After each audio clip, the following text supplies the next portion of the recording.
सुबह उठने के बाद घर की सफाई ना करती हो, दिन में पलंग पर सोती हो, रात्रि भर बर्तन झूठे जिसके घर में पड़े रहते हो, उस घर में तुम अपनी धर्म पत्नी को दरिद्रता को लेकर प्रवेश कर जाइए। जहां नारी दिन में सोती हो, जहां रात भर के बर्तन झूठे रखे रहते हो, उसके घर में तुम प्रवेश कर जाओ। महाराज और स्थान तो कहा जहां इमली का पेड़ हो, पीपल का वृक्ष हो, बड़ का पेड़ हो, कांटेदार पौधे जिसके घर में लगे हों, उस घर में तुम प्रवेश कर जाओ, वहां पहुंच जाइए।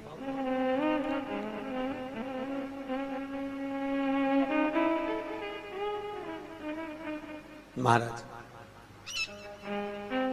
अब दुस्साह मुनि और दुर्वासा जी की तो बात चल रही है, इतने में भगवान नारायण और लक्ष्मी का विवाह हो गया था। तो नारायण लक्ष्मी जी नारायण से बोली, अपने विवाह को आज 15 दिन हो गए, मेरी बहन के विवाह को 20 दिन हो गए, अपन मिलने नहीं गए, एक बार चलो ना मिलने। भगवान बोले चल चलते, और भगवान नारायण सीधे उस ज्येष्ठा से मिलने के लिए, दरिद्रता से मिलने के लिए चल। अब दरिद्रता से मिलने के लिए जैसे ही पहुंचे तो दरिद्रता कहां बैठी हुई थी? पीपल के पेड़ के नीचे। पीपल के पेड़ के नीचे दरिद्रता बैठी है और वहीं पर पहुंच गए। अब आप किसी से मिलने जाओगे तो क्या लेकर जाओगे? अरे बोलो तो क्या ले जाओगे? डंडा की मिठाई?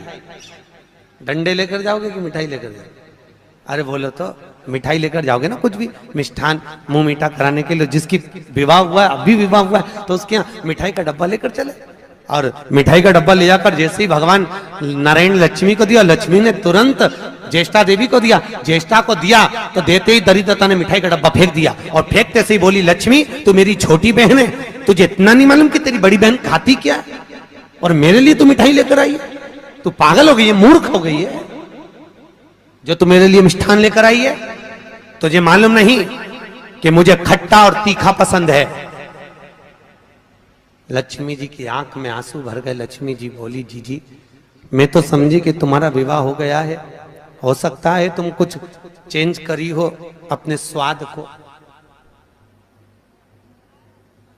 क्योंकि विवाह होने के बाद थोड़ा सा व्यक्ति बदल जाता है। मुझे लगता है आपने कुछ चेंज करा होगा, इसलिए मैं आपके लिए मिठाई लेकर आई। लक्ष्मी तुझे मालूम नहीं मैं क्या खाती हूं? मुझे नहीं चाहिए, मिठाई का डब्बा फेंक दिया। आज भी कई दरवाजों पर, कई दुकानों पर आपने नींबू मिर्ची टंगा हुआ देखा होगा।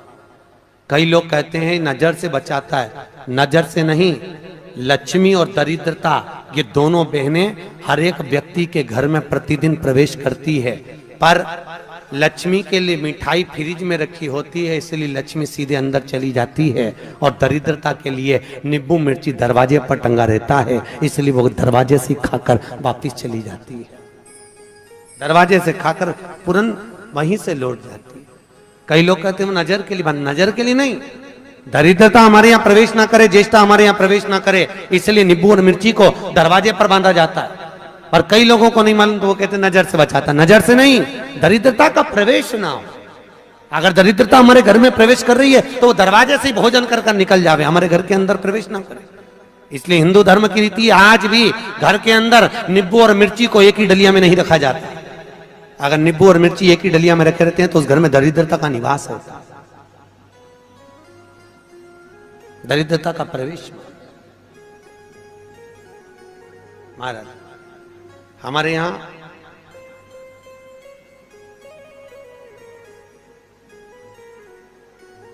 तीन चीजें बेटी की विदाई में नहीं दी जाती, आप लोगों को मालूम है। एक झाड़ू, अरे बोलो तो सही है कि गलत है? एक झाड़ू बेटी की विदाई में नहीं देते। एक चलनी छानने की बेटी की विदाई में नहीं देते, और एक अचार की बरनी बेटी की विदाई में नहीं देते। ये तीन चीजें नहीं देते, चलनी भी नहीं देते, झाड़ू भी नहीं देते, कहीं कहीं जगह पर सुई भी नहीं देते। सुई का भी प्रमाण मिलता है, सुई भी नहीं दी गई। और एक अचार की बरनी, अचार की बरनी भी बेटी की विदाई में नहीं देते। क्यों? क्योंकि अचार की बरनी में जैसे झाड़ू में हमारे यहाँ बेटी को अगर दिया जाता है तो उसके घर की पूरी लक्ष्मी छिन्न हो जाती है, चलनी देने पर उसके घर की लक्ष्मी समाप्त हो जाती है, सुई देने पर उसके घर की लक्ष्मी समाप्त हो जाती है, उसी तरह अचार की बरनी देने पर बेटी के घर में उसका घर पूरा तहस नहस हो जाता है, पूरा बर्बाद हो जाता है। और आजकल माताओं का इतना प्रेम होता है ना बेटी से, अब करें तो करे क्या। और बेटी जिस घर में भी आती है ना, वहां के उसके बेटी के ससुर भी कहते थे बेटा तेरी मम्मी के हाथ का अचार बन वाला। अब इनको कौन समझाए भेड़ियों को, इनको समझाए कौन कि वह अचार में दरिद्रता का निवास है। अब के कौन इनको कि खट्टा और तीखा घर में प्रवेश करेगा अगर बहू की यहाँ का, तो उस घर में सुख नहीं रह सकता। चार लोग भी होंगे तो चारों का मुंह बिल्कुल नींबू की तरह खट्टा और वाणी मिर्ची की तरह तीखी रहेगी, चाहे कितना ही प्रयास करे। अगर अचार खाया है बहू के घर का तो। इसलिए बेटी की विदाई में चार चीजें नहीं दी प्रमाण। पहले क्या देते थे बेटी की विदाई में? बड़ी, पापड़, खाजा, सफेद पूड़ी मैदा की, दलिया में रख के बेटी की विदाई में देते थे। क्यों? क्योंकि जो स्थिरता का भाव रखे, भले उसमें नमक ना रहे परंतु मौनता, प्रेम, स्नेह, नम्रता उसके अंदर होना चाहिए, वो बेटी की विदाई में दिया जाता। और बांस की डलिया में रख कर देते थे जिससे वंश बढ़े, कपड़ा बांध कर देते थे जिससे भक्ति का चीर सदा बना रहे। एक एक चीज का प्रमाण था बेटी की विदाई में देना। अब आज के जमाने में लोग तो जाने नहीं, बस जो आ जाए आन दो, आन दो, आन दो, आन दो, और आ तो गया फिर पचान दो, फिर अब पचाओ। बहुत कठिन है। खाना सरल है पर पचाना कठिन है, बहुत कठिन, सरलता नहीं है। बोलो राधे। बहुत कठिन था। तो ये दरिद्रता देवी को, ज्येष्ठा को, और लक्ष्मी जी ने मिठाई दी, उसने फेंक दिया। मुझे खट्टा और तीखा पसंद है, मुझे नहीं चाहिए, मैं ये नहीं खा सकता, आप ले जाओ इसको, मुझे खट्टा और तीखा ला कर दीजिए।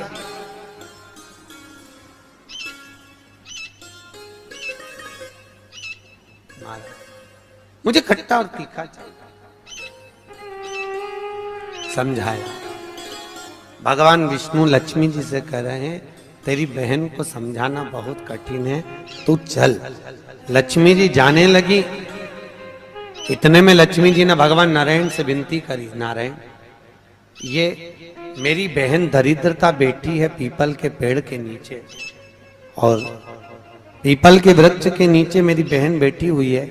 इस पीपल के वृक्ष के नीचे तो ना जाने कितने कितने लोग पूजन करने के लिए आएंगे, ना जाने कितने कितने लोग पूजन करने के लिए पहुंचेंगे, और ये दरिद्रता यहाँ बैठी रहेगी तो दुनिया के लोगों के साथ में तो ये दरिद्रता पीछे पीछे उनके घर चली जाएगी। फिर दुनिया के लोग पीपल के वृक्ष की पूजन नहीं कर पाएंगे। और पद्म पुराण के अंदर लिखा है कि पीपल के वृक्ष के नीचे 52,000 ब्राह्मणों का वासा होता है। फिर पीपल के वृक्ष का प्रमाण क्या?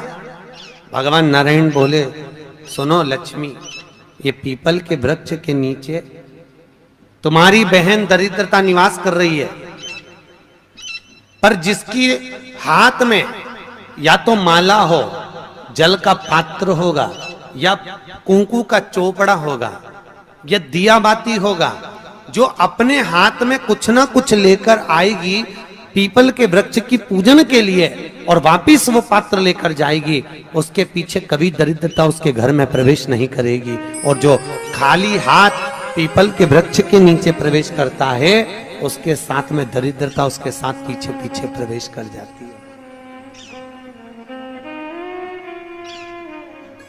और सुनो लक्ष्मी, आज शनिवार का दिन है, जिस दिन मैं इस दरिद्रता से मिलने के लिए लक्ष्मी तेरे साथ में इस पीपल के वृक्ष के नीचे आया हूं, ज्येष्ठा से मिलने के लिए, तेरी बहन दरिद्रता से मिलने के लिए। शनिवार के दिन अगर कोई भूल से भी इस पीपल के वृक्ष के नीचे आकर नमन करेगा, प्रणाम करेगा, पूजन करेगा, पाठ करेगा, उसको सर्व सुख की अनुभूति प्राप्त हो जाएगी। इसलिए शनिवार का प्रमाण कहा गया। शनिवार की प्रधानता।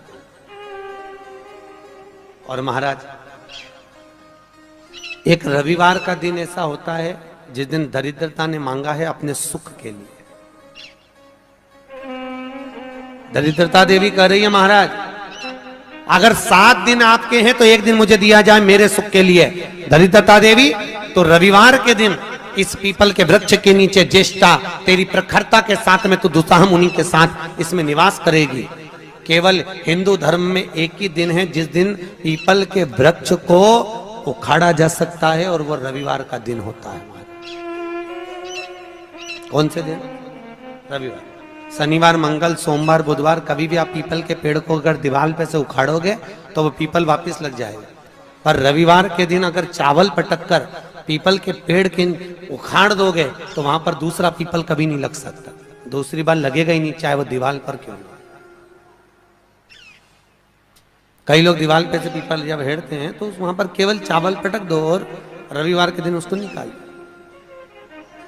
एक दिन रविवार का दिन ऐसा होता है जिस दिन दरिद्रता अपने पूर्ण प्रभाव में रहती है, संडे के दिन, रविवार के दिन, रविवार का। इसलिए हमारे यहाँ रविवार की महत्वता का भी प्रमाण हमारे यहाँ शास्त्र कहता है। शनिवार को पीपल के पत्ते लाए जाते हैं, और जो व्यक्ति ज्यादा बीमार रहता है उसको रविवार के दिन पीपल के पत्ते की पत्तल बनाकर उसको भोजन कराकर पत्तल को चौराहे पर पटक दिया जाता है, तो वह व्यक्ति बीमारी से छूट जाता है, उसको फिर बीमारी नहीं रहती, रोग मुक्त। जो बहुत ज्यादा बीमार रहता है इसलिए शनिवार को पत्ते लाकर रविवार को भोजन कराते पीपल के पत्ते। पद्म पुराण में उसका व्याख्यान लिखा। पीपल के पत्ते का प्रमाणित, पीपल के वृक्ष, दरिद्रता का निवास हुआ है वहां, तो पूर्णता का भाव कहां प्रकट करा? तो भागवत कहती है मनुष्य की पूर्णता कहां है? तो मनुष्य की पूर्णता है भगवान के भजन में, भगवान की कथा में, भगवत तात्विक सुख के अंतर्गत भगवान की पूर्णता मानी। पूर्णता का बड़ी मुश्किल से मनुष्य देह मिलता है, और उस मानव देह को पाकर भगवत भजन करना बहुत कठिन, बहुत कठिन। हाथ उठाए हो। नहाने और स्नान में अंतर है। बाथरूम में गए, साबुन लगाया, पानी डाला, इसको कहते हैं नहाना। और स्नान का मतलब क्या है? स्नान का मतलब है हमारे कर्म कांडों में, हमारे शास्त्रों में पंडित कहते हैं स्नान कर कर आइए। स्नान का मतलब ये नहीं कि पानी डाला, तालाब में कूद गए, स्नान कर लिया, स्नान वो नहीं है। स्नान का मतलब है मनुष्य के शरीर में 3.5 करोड़ रोम छिद्र होते हैं। कितने? 3.5 करोड़ रोम छिद्र। और एक दिन में जब मनुष्य के मुख से 3.5 करोड़ बार भगवान का नाम निकल जाता है, तब जाकर मनुष्य का स्नान हो पाता है। जो बाथरूम में जाकर पानी कूड़ा वो तो नहाना होगा। स्नान करने से अहंकार घटता है और नहाने से अहंकार बढ़ता है। तुम जितनी बार मुंडा धोगी फेस बात से, उतनी बार दर्पण में मुंह देखोगी कितनी जोरदार लग रही, फिर मुंह धोगी, फिर अहंकार बढ़ेगा, फिर मुंह धोगी, फिर अहंकार बढ़ेगा। तो नहाने से अहंकार बढ़ता है और स्नान से अहंकार घटता है। भजन करने से अहंकार घटेगा, अभिमान छिन्नित हो जाएगा। स्नान करा, अभिमान धीरे धीरे घटता चले जाएगा। क्यों? क्योंकि स्नान करना मतलब सत्संग में जाना, सत्संग में जाना मतलब वहां पर हमारा कोई मान नहीं, हमारा कोई सम्मान नहीं। सत्संग में सब बराबर, सब एक बराबर। भजन महाराज, कई लोगों को बड़ी ईर्ष्या रहती थी। एक बार सतभामा जी को भी बड़ा गुस्सा आया। सतभामा ने एक बार कन्हैया जी को देखकर और रुक्मणी जी से पूछा, ये कन्हैया को हो क्या गया? जब देखो, जब भाग भाग के द्रौपदी के घर चले जाता है, ये द्रौपदी से रिश्तेदारी क्या है इसकी कृष्ण की? रुक्मणी जी ने कहा, द्रौपदी उनकी मुंह बोली बहन। तो ऐसी काहे की बहन, जा जा सी देर में भगवान को बुला लेती और भगवान भी पूरा द्वार का छोड़ के उसके घर भग जाता है। एक आध दिन मुझे ये द्रौपदी को सही करना पड़ेगा, सत्यभामा जी बोली रुक्मिणी से। और भगवान ने कानों से सुन लिया। सुनते ही भगवान तुरंत आए और आकर बोले मैं जा रहा हूं। इतने में तुरंत रुक्मिणी ने पूछा कहां जा रहे हो प्रभु? भगवान बोले मैं अपनी बहन द्रौपदी के घर जा रहा हूं। सत्यभामा जी बोली अच्छा। इतने में भगवान बोले तुम चल रही हो क्या? सत्यभामा जी ने रुक्मिणी को कोनी मार के कहा आज मौका मिला, चल आज ननंद के तो ऐसा ठीक करेंगे जिंदगी भर नहीं बुलाएंगे, आज चल। और सत्यभामा जी तुरंत कहती हैं हाँ प्रभु हम चल रहे। रुक्मिणी जी बोली हम भी चल रहे। दोनों चल दी। पहुंची, द्रौपदी केश बार रही थी, बाल ऊंच रही थी, कंघे से बाल सवार रही थी। भगवान ने पूछा द्रौपदी जी क्या कर रही हो? द्रौपदी बोली भैया बाल संवार रही हूं। इतने में भगवान बोले तू काय को बाल संवार रही? तेरी दो दो भाभी आई, ये संवारेगी। सत्यभामा ने मन में सोचा अपनी तो पूरी लाइन क्लियर होती चली, अच्छा ऐसा बाल संवारूंगी, एक खोपड़िया में बाल नहीं रहने दूं इसके, रुक तो जा ननंद के। सत्यभामा से भगवान ने कहा सत्यभामा तुम तेल लगाओ, रुक्मिणी तुम चोटी करना द्रौपदी की। आओ।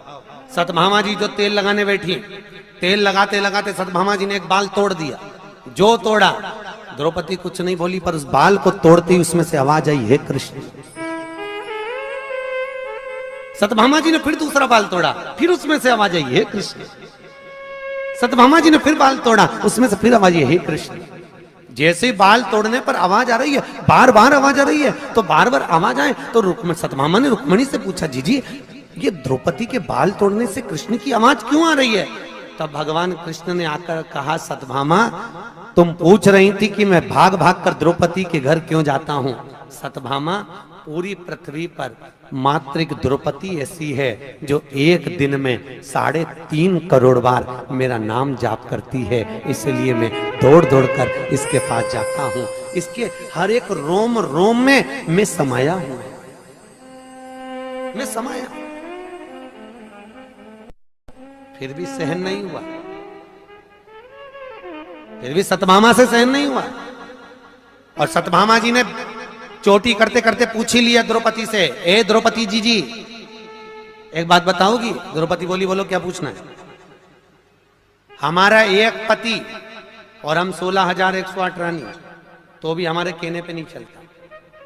और तू अकेली और तेरे 5 पति तेरे कहने पे चलते हैं। कहां की बूटी खिला दी तूने अपने पतियों को? ऐसी कौन सी जड़ी बूटी खिलाई है? ऐसा कौन सा जादू कर दिया जो तेरे 5 पति तेरे कहने पे चल रहे हैं और हमारा एक पति हमारे कहने पे नहीं चले? अब ये बात अगर किसी स्त्री से कहो कि तेरे पति तेरे कहने पे चल रहे हैं तो बुरा तो लगेगा ना, और हमारा पति नहीं चल रहा। बहुत गुस्सा आया द्रौपदी को, पर बोली कितना सुंदर। द्रौपदी बोलती है भाभी मेरा कृष्ण भी आपके कहने पर चलता, जैसे आज मेरे 5 पति मेरे कहने पर चल रहे हैं। मेरे 5 पति मेरे कहने पर केवल एक शर्त पर चल रहे हैं। याद करो जी भाभी, जब मेरा विवाह हुआ था ना, मैं अर्जुन के साथ में ब्याही थी। अर्जुन मुझे लेकर आए और मेरी सास रोटी बना रही थी। सास रोटी बनाते बनाते अर्जुन ने कह दिया माँ हम देखो क्या लाए हैं, और जैसे ही सास ने पलट कर नहीं देखा और कह दिया 5 बांट लो, और मैं 5 पतियों की पत्नी बन गई। अपना सास का कहना मानकर मैंने अपने सास का वाक्य का आदर करा और मैं 5 पतियों की पत्नी बनी। पर भाभी मैंने अपनी सास का सम्मान करा, वन में भी रही तो साथ निभाया, जंगल में भी रही तो साथ निभाया, और आपने कौन सा साथ निभाया भाभी? तुम 16,108 रानियां थी और तुम्हारे सास ससुर देवकी और वसुदेव द्वारका में मिलने के लिए आए थे। 16,108 रानियां तुम अपने अपने कमरे में जाकर सो गई और सास ससुर को हॉल में पटक दिया। अगर एक बहू भी अपना कमरा छोड़कर कह देती मम्मी 2 दिन के लिए आई हो, इसमें ठहर जाओ, पापा इसमें ठहर जाओ, तो सास ससुर का अगर तुम आदर करती, अगर तुम तुम्हारे पति के माता पिता का आदर करती, तो यह पक्का था कि तुम्हारा पति भी तुम्हारे कहने पर चलता। पर तुमने अपने पति के माता पिता का आदर नहीं करा, इसलिए तुम्हारे पति भी तुम्हारे कहने पर नहीं चलते। तुम आदर तो करती। भाभी आज भी वो देवकी वसुदेव हाल में ही बैठे हैं और सब रानियां अपने अपने कमरे में बैठी है। द्वारका गए हो आप लोग? द्वारका गए हो तो द्वारका में जाकर देखना, देवकी और वसुदेव का मंदिर द्वारकाधीश के ठीक सामने, सब रानियां अपने अपने भवन में और वो हॉल में। सम्मान करोगी तो सम्मान मिलेगा, आदर करोगी तो आदर मिलेगा। आप अगर माता पिता का आदर तो करो, वचन तो निभाओ। जब लड़का और लड़की की शादी होती है ना तो मैं 7-5 वचन बोलते हैं। इधर बोलते कि नहीं बोलते मालूम नहीं, जोधपुर में बोलते हैं 7-5 ही बोलते कि 14-15 बोलते हैं? अच्छा 7-5। लड़की के 7 और लड़के के 5 वचन। लड़की अपना वचन निभाती है तो वचन में एक वचन दिलवाती है कि तुम मेरे माता पिता का आदर करना, लड़के से दिलवाती है। लड़का कहता है हाँ करूंगा। पर लड़के के 5 वचन में यह वचन नहीं रहता कि तू मेरे माँ बाप का सम्मान करना। क्यों नहीं रहता? लड़की के 7 वचन में लड़की अपने लड़के से वचन दिलवाती है। पंडित बोलता है कि लड़की का एक वचन है कि तुम हमारे माँ बाप का सम्मान करना। लड़के से हुंकारा भरवाया जाता है, लड़के से पूछा जाता है कि तुम लड़की के माँ बाप का सम्मान करोगे? हाँ। और लड़के के 5 वचन में यह वचन नहीं रहता कि तुम मेरे माँ बाप का सम्मान करना। किसी ने पूछा गुरुदेव ये बताओ, लड़की के 7 वचन में एक वचन है कि तुम उसके माँ बाप का सम्मान करो, तो लड़के ने वचन क्यों नहीं दिलवाया लड़की से कि तुम हमारे माँ बाप का सम्मान करना? तो भागवत कहती है इसलिए वचन नहीं दिलवाया क्योंकि लड़का ज्ञानी है, उसको मालूम है जब ये अपने माँ बाप का सम्मान मुझसे करवा रही है तो ये पक्का है कि मेरे माँ बाप का सम्मान भी ये कर लेगी, तो मुझे वचन दिलवाने की जरूरत ही नहीं है। मैं क्यों वचन दिलवाऊं? जब ये अपने माँ बाप का सम्मान कर रही है, अपने माता पिता के लिए एक पराये लड़के से हुंकारा भरवा रही है कि तुम मेरे माँ बाप का सम्मान करना, जब इसके मन में अपने माता पिता के प्रति इतना आदर है तो मेरे माँ बाप के प्रति इसके मन में कितना आदर होगा। इसलिए मुझे वचन दिलवाने की जरूरत नहीं। ये लड़की घर की संस्कारित है और मेरे माता पिता का आदर करेगी, ये मुझे लगता है, मैं मानता हूं। इसलिए लड़का वचन नहीं दिलवाता कि तुम मेरे माँ बाप का सम्मान करना। उसने एक ने दिलवा लिया, वही बहुत वचन का